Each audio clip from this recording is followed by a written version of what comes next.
Hello kaya mga, kumusta po kayo? Good morning po sa inyong lahat, no?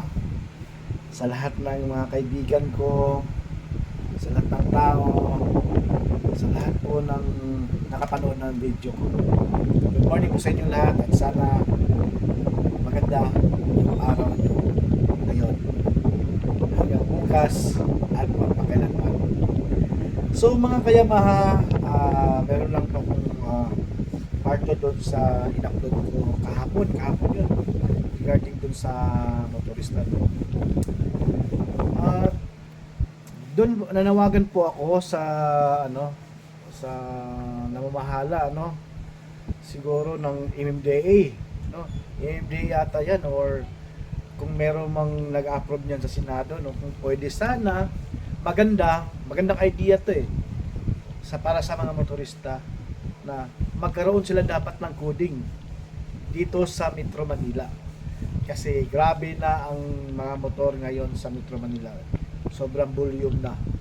Iba-ibang klase na para magamit lang pangkabuhayan. Although pangkabuhayan po yun, hindi po natin inaano yun. Kasi pares namin kami. Ako din, naghanap buhay din ako. Pares din kayo.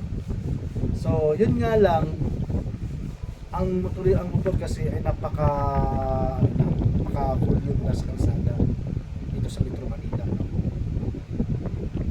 Biruin mo stoplight. Yung stoplight na yan, pag mag-red yan, ang mga motor ay nasa gitna, nasa unahan. Nasa harap, no, sumisingit yan. Punta yan sa harap. Ngayon ang nangyari, pag green na ng stoplight, una yung motor makalabas. Unang motor makago. Ang bilis lang ng bilang ng stoplight. Segundo lang. Diba? So nag-stop ulit. Ang kotse, ang masasakyan, hindi pa makarangkada kasi nauna yung motor tapos nag-stop. Diba? So hindi ka arangkada, hindi ka makago. Pag-stop ulit niyan, mapupuno naman ng motor yan. Kasi di naubos yung motor mapupuno naman yan sa gitna. Doon tumatagal yung mga sasakyan sa stoplight. Hindi naman to sa lahat ng lugar, no? Sa Metro Manila. Lalo na pag rush hour, napakagrabe. Naguunahan yung mga motor doon. Kaya yung mga sasakyan, mga four wheels, na-stack up doon sa gitna. So nagkaroon ng sobrang traffic. Diba? So maganda siguro yung para sa akin lang naman to, no, hindi ko naman sinasabi na ito gagawin, para lang po sa akin. Nakikita ko at saka based dun sa naging experience ko, no. Kasi sa ibang lugar mayroong coding ang motor like Baguio, meron pong coding ang motorcycle doon. So sana din po sa atin magkaroon ng ng coding yung motorcycle sa NCR. At yun din po ay pahinga din ng motor nila. At sa naman nagtatrabaho na yung mga apps dyan ng mga motor o habal-habal, sabihin ko na habal-habal, no? Illegal yun, pero hindi mo na maano yung salansangan kasi meron talaga sila. Magkaroon din sila ng pahinga para sa family nila. Yung mga motor, lagyan natin ng coding, di ba?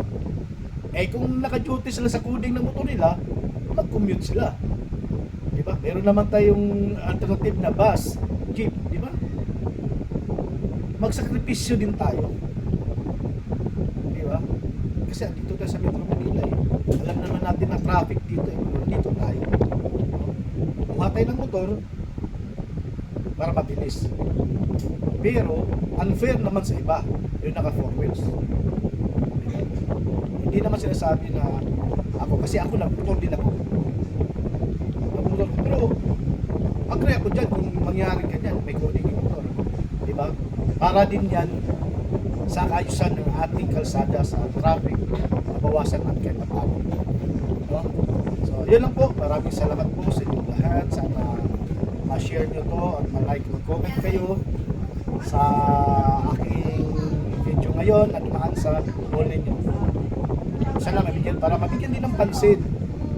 Huwag na po kayo magalit kung kayo po ay nakamotor o magtrabaho kayo sa motor. Para lang din sa atin to, no? Bigyan rin pahinga yung ating mga motor. At tayo na din sa atin. So, maraming salamat po sa inyong lahat at huwag kalimutan mag-like, share, and comment in the comment section. See you! Kaya mga, hello!